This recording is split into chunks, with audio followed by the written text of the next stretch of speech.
Ashamarka kafuunee kamaltoo hordoftaa fi daawwattoota jeemmanirraa oduu galgala kanaaf qindeeffannee simbiraangaa jalqabarratti immoo hangafootaan eegala. Hariiroon Itoophiyaa fi Turkii gidduu jiru kan yeroo dhiyoo eegalame otoo hin taane hidda seenaa gadi fageenya qabuu fi waggoota 500 ol kan lakkoofse ta'us himameeti jira. Itti aanaan kantiibaa magaalaa Asoosaa duraanii malaammaltummaan himatamuun hidhaa cimaa waggaa 10 adabameeti jira.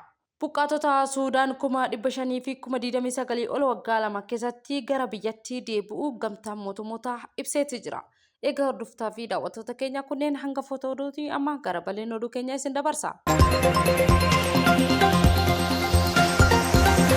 Itoophiyaa fi Turkiin hariiroo dippiloomaasii waggoota 500 olii lakkoofsise qabaachuun himameera. Hariiroon Itoophiyaa fi Turkii gidduu jiru kan yeroo dhiyoo eegalame otoo hin taane hidda seenaa gadi fageenyaa qabuu fi waggoota 500 ol kan lakkoofsise ta'us himameera. Hariiroon kun jaarraa 16ffaa keessa tumsa waraanaatiin kan jalqabame ta'us suutaan gara wal kabajaa dippiloomaasiitti cimaatee guddateeti jiraachuun himameera. Keessattuu Itoophiyaa waraana Adawaa irratti faashistii Itaalii injifachuun ishee hooggantoota Otomaan biratti dinqisiifannaa guddaa argateeti jira. Bara san keessa Sultaan Abdullaahii lammaffaan Atsee Minilikiif kennaa kabajaa erguudhaan muummicha cimsuu isaanii ni yaadatama. Turkiin akka lakkoofsa Itoophiyaatti bara 1926 Finfinneetti imbaasii ishee banuudhaan xiyyeeffannoo addaa Itoophiyaaf qabdu gochaan agarsiiftee jiraachuun himameera. Dhimma siyaasaatiin alatti uummata biyyoota lamaanii kan walitti hidhuu riqicha hafuuraa jabaan jiraachuus himameera. Seenaa Islaamummaa keessatti iddoo guddaan Itoophiyaan qabdu uummata Turkii biratti kan beekamuu fi kabajamuudha. Naannoo Tigraayitti kan argamu Masjiidni Al-Najjaashii seenaa qabeessa ejensi misooma Turkiitiin kan haaromfame hariiroo kanaaf agarsiiftuu guddaa ta'uunis himameera. Yeroo ammaa kana Turkiin biyyoota Itoophiyaa keessatti investimentii guddaa qaban keessaa ishee tokkodha. Michummaan kunis immoo gara tumsa tarsiimoo fi teekinooloojii olaanaatti ce'ee jiraachuunis himameera. Walumaa galatti hariiroon biyyoota lamaanii seenaa kaleessa irratti kan hundaa'ee fi dippiloomaasii haaraa irratti kan utubamee fi ifa abdii egeree ta'uunis himameera.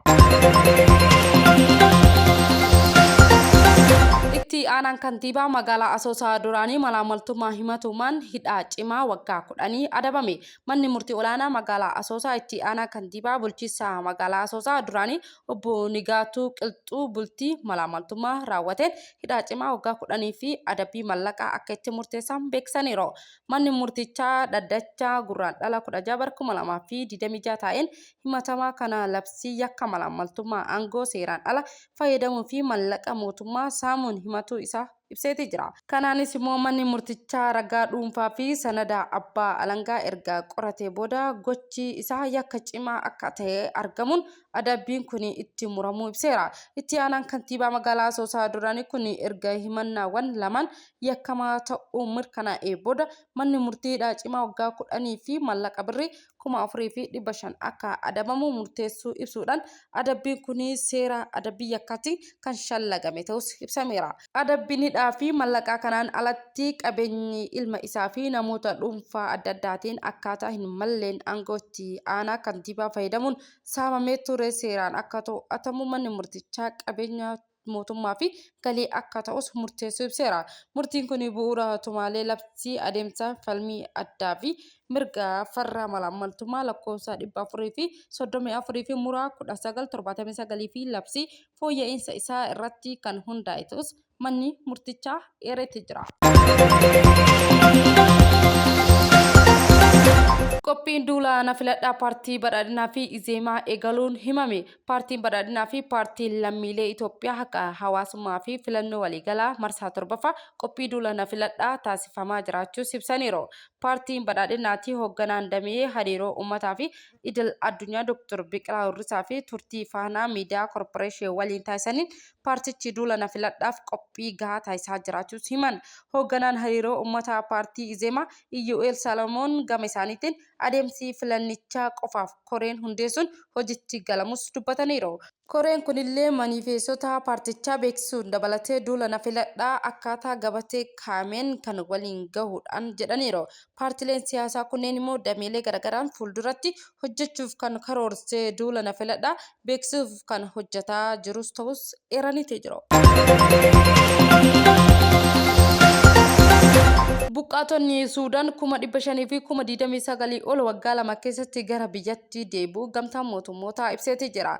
Jaarmiyaan mootummootaa dhaabbata dhimma godaantota waggoota lamaan darban keessatti baqattoota Suudaan kuma 500 fi kuma 29 ol biyyoota ollaa irraa gara biyyatti deebisuu beekseera. Jaarmiyaan mootummootaa dhaabbata dhimma godaantota baatii amajjii bara 2024 irraa kaasee hanga muddee bara 2025tti gara Suudaanitti deebi'an galmeessuun isa gabaasa isaa kan dilbata darbee baaseen ifoomseera. Suudaan eblaa bara 2023 irraa eegaltee walitti bu'iinsa cimaa keessa kan jirtu yoo ta'u, waraanni kun humna waraanaa Suudaanii fi garee finciltoota Rapid Support Force gidduutti kan itti fufee jiraachuu himameera. Akka gamtaa mootummootaa ibsetti walitti bu'iinsi kun rakkoo namoomaa addunyaa keessaa garmalee hammaatee ta'ee keessaa isa tokko jechuun ibsameera. Waraanni kun lubbuu namoota 10,000 balleessuun namoota gara miliyoona 13 ol ta'an immoo qe'ee isaanii irraa buqqisuu himaniiru. Lakkoofsi uummata Suudaan walitti bu'iinsa garee miliyoona 48 ta'anii jedhamee kan tilmaamu yoo ta'u immoo kana keessaa lakkoofsi buqqaatota gara biyyoota ollatti baqatan gara miliyoona 4.5tti tilmaamamu jiraachuus himameera. Akka ibsatti namoonni deebi'an keessaa dhibbantaan 89 buqqaatota duraanii gara biyya Masriitti baqatan yoo ta'u, dhibbantaan 11 immoo gadi kan ta'an immoo biyya Chaandii irraa kanneen deebi'anii ta'us himameera. Akkasumallee muraasni isaanii biyyoota kanneen akka Itoophiyaa fa'aa irraa kan deebi'an ta'us hubachiisaniiru.